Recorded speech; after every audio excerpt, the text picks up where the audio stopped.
Hello viewers, welcome to మన Laex YouTube channel. ఈరోజు మనం మాట్లాడుకోబోతున్నటువంటి టాపిక్ ఏంటంటే, మనకి టర్కీలో దురదృష్టవశాత్తు తీవ్రమైనటువంటి భూకంపం వచ్చింది.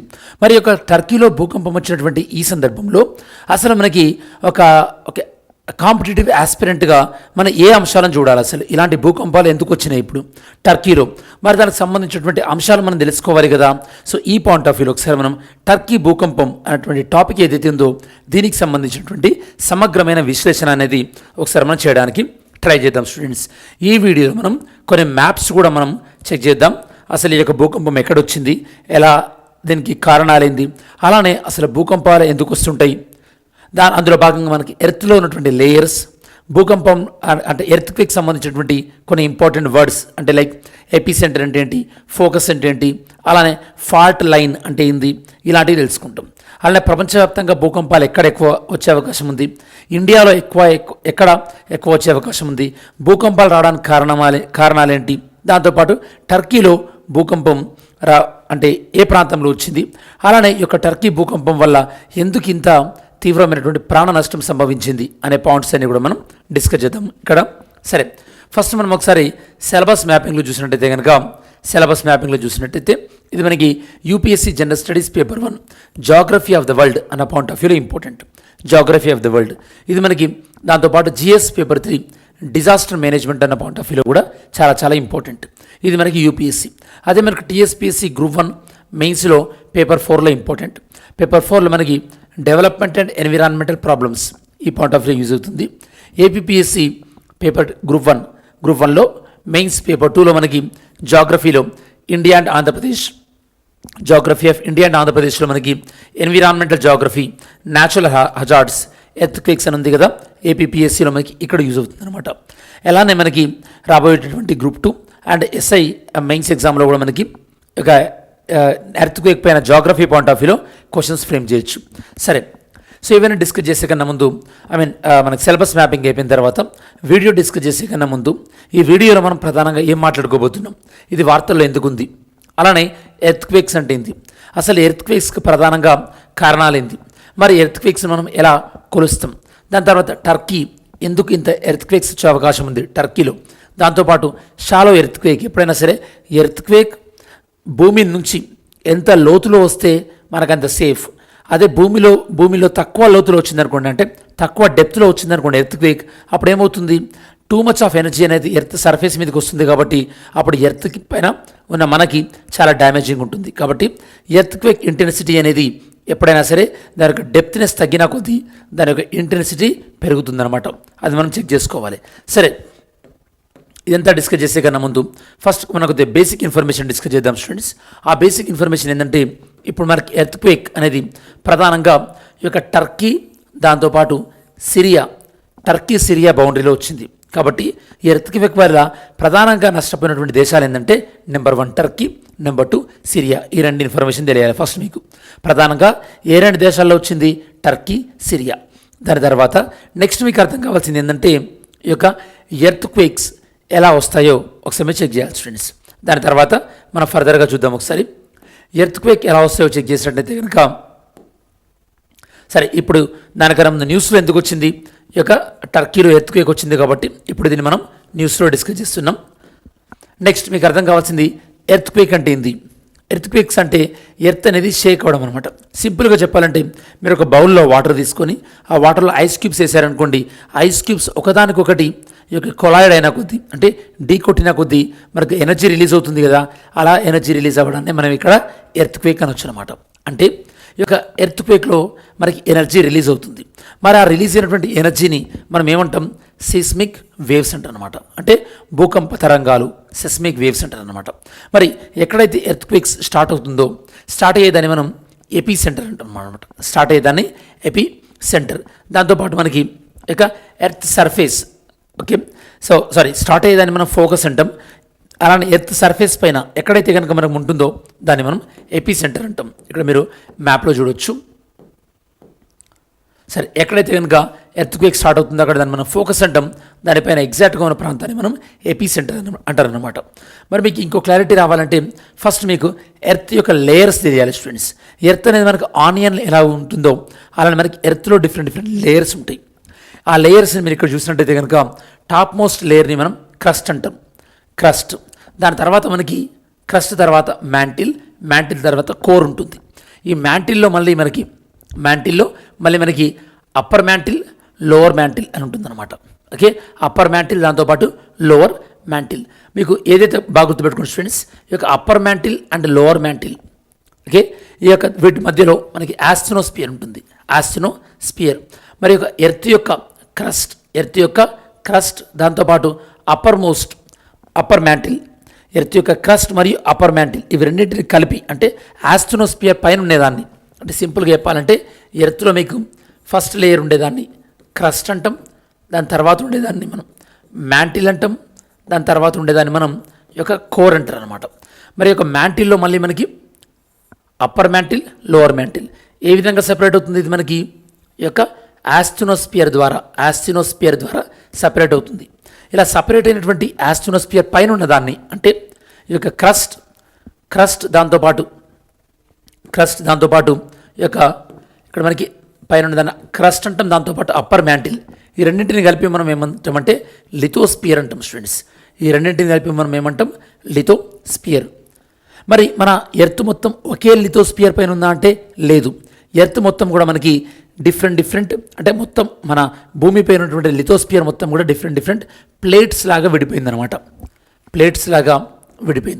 వాటిని మనం టెక్టోనిక్ ప్లేట్స్ అంటాం స్టూడెంట్స్. ఈ మ్యాప్లో మీరు చూడొచ్చు. సో మనకి ఇక్కడ మనకి ఇండియా టెక్టోనిక్ ప్లేట్ ఉంది. ఇండియా ప్లేట్ అనేది యూరేషియన్ ప్లేట్తోని ఎప్పుడైతే కనుక కొలాయిడ్ అవుతుందో అంటే ఢీ కొడుతుందో అప్పుడు ఇక్కడ ఎర్త్క్వేక్ వచ్చే అవకాశం ఉంది, అంటే హిమాలయాస్ ప్రాంతంలో. అలానే మీరు ఇక్కడ ఆస్ట్రేలియా, దాంతోపాటు ఈ యొక్క ఇండోనేషియా, జపాన్ ఈ ప్రాంతాల్లో ఎక్కువగా మనకి పసిఫిక్ ప్లేట్ ఉంటుంది. దీన్ని మనం పసిఫిక్ రింగ్ ఆఫ్ ఫైర్ అని కూడా అంటాం. ఇక్కడ కూడా మనకి ఈ ప్రాంతంలో ఎక్కువగా భూకంపాలు వచ్చే అవకాశం ఉంటుంది. ఇప్పుడు మనం మాట్లాడుకుంటుంది ఈ ప్రాంతం స్టూడెంట్స్ టర్కీ అనేటటువంటి ప్రాంతం. ఈ యొక్క టర్కీకి ఉత్తరాన యూరేషియన్ ప్లేట్ ఉంది, టర్కీకి దక్షిణాన ఆఫ్రికన్ ప్లేట్ ఉంది, అలానే టర్కీకి ఈస్ట్ అంటే ఈ యొక్క తూర్పున అరేబియన్ ప్లేట్ ఉంది.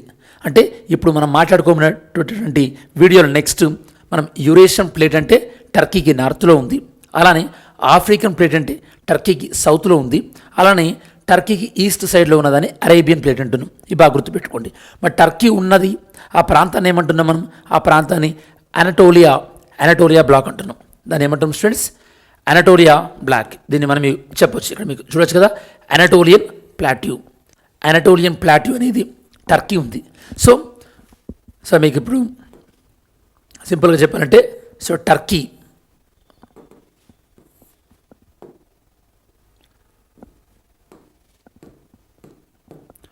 టర్కీ అంటే మీకు ఈజీగా అర్థం కావాలంటే ఇది టర్కీ అయితే టర్కీకి నార్త్లో యూరేషియన్ ప్లేట్, అండ్ టర్కీకి ఈస్ట్లో అరేబియన్ ప్లేట్స్, అండ్ టర్కీకి సౌత్లో మనకి ఆఫ్రికన్ ప్లేట్స్.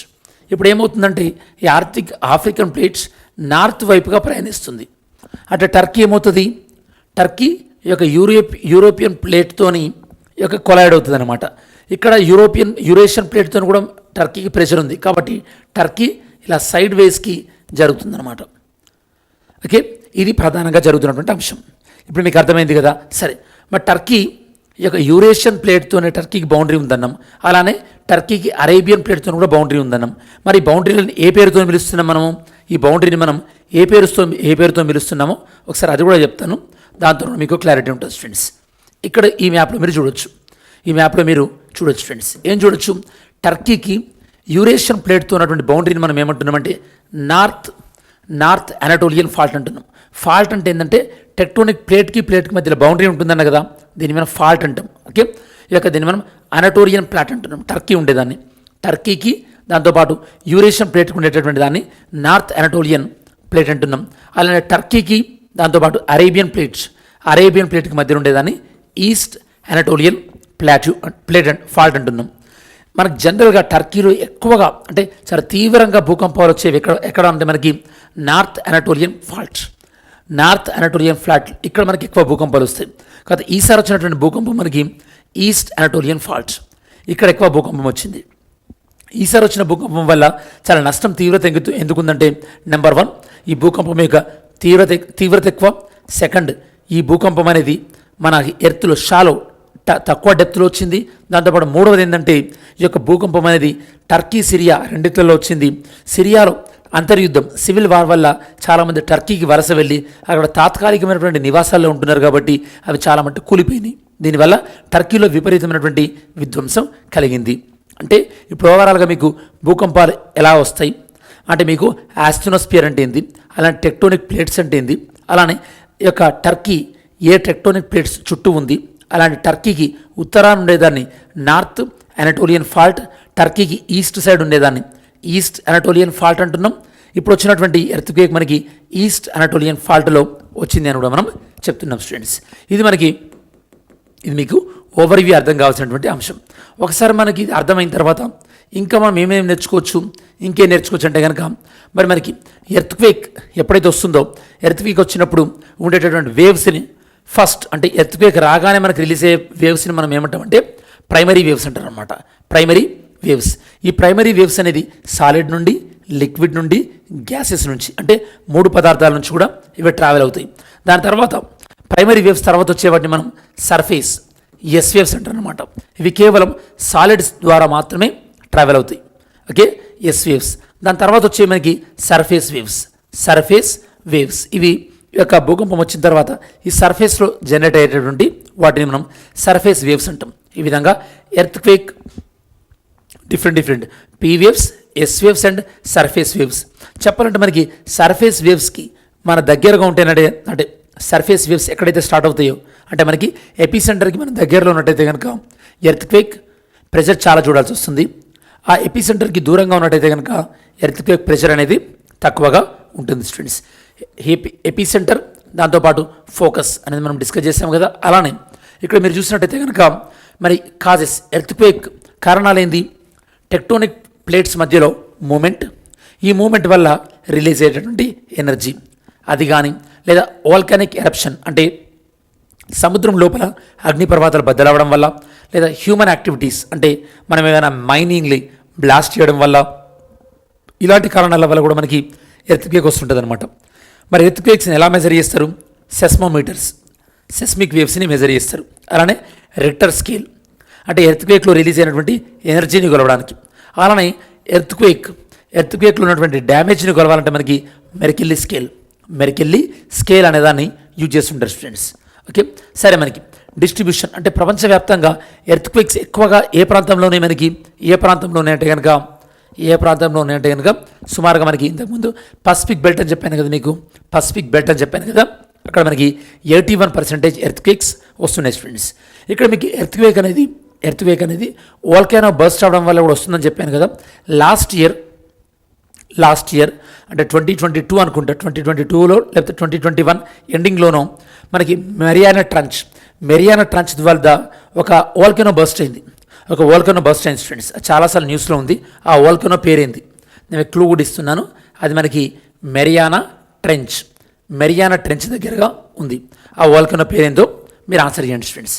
సరే, మరి ఇండియాలో ఉన్నటువంటి ఎర్త్క్వేక్ జోన్స్ని మొత్తం మనం ఈ యొక్క 4 జోన్స్గా వివరించవచ్చు, 4 జోన్స్గా డివైడ్ చేయొచ్చు.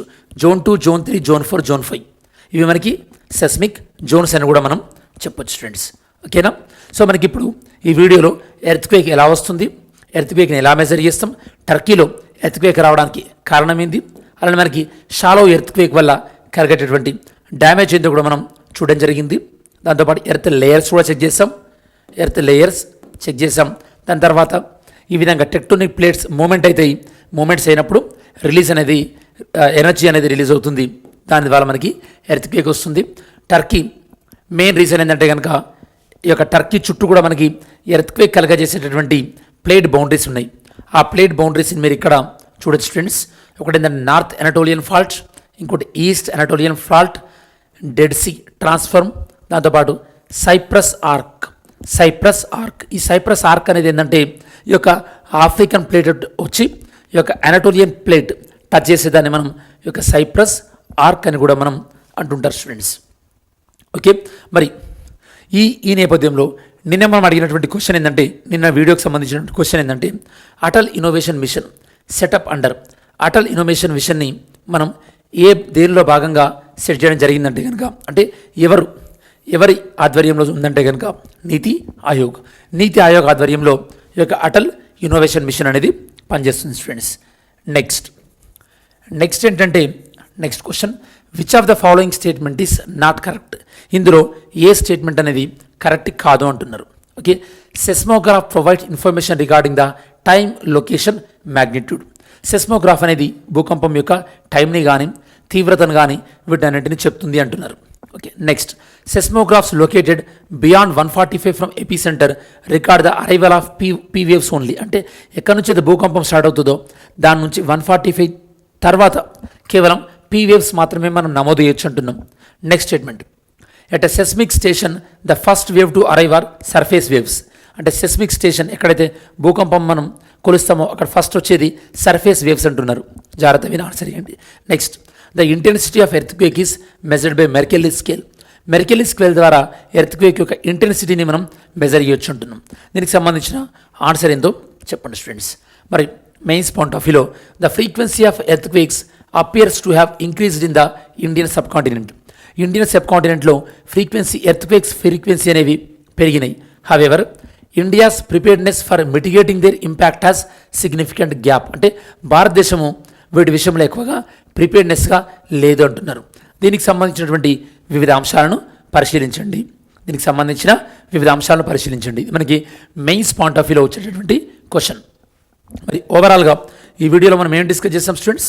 ఓవరాల్గా మనకి ఇక టర్కీలో వచ్చినటువంటి ఎర్త్క్వేక్, టర్కీకి సంబంధించింది, అలానే ప్రపంచవ్యాప్తంగా ఉన్నటువంటి ఎర్త్క్వేక్స్ మెకానిజం, అలానే ఎర్త్క్వేక్ ఎలా వస్తుంది, దాంతోపాటు డిఫరెంట్ వేవ్స్ ఎర్త్క్వేక్ సంబంధించింది, అలానే ఎర్త్ యొక్క డిఫరెంట్ లేయర్స్ మనం డిస్కస్ చేయడం జరిగింది. అంటే ఓవరాల్గా మనకి ఇక టర్కీ ఎర్త్క్వేక్ సంబంధించినటువంటి సమగ్రమైన విశ్లేషణని మనం ఇందులో డిస్కస్ చేయడం జరిగింది.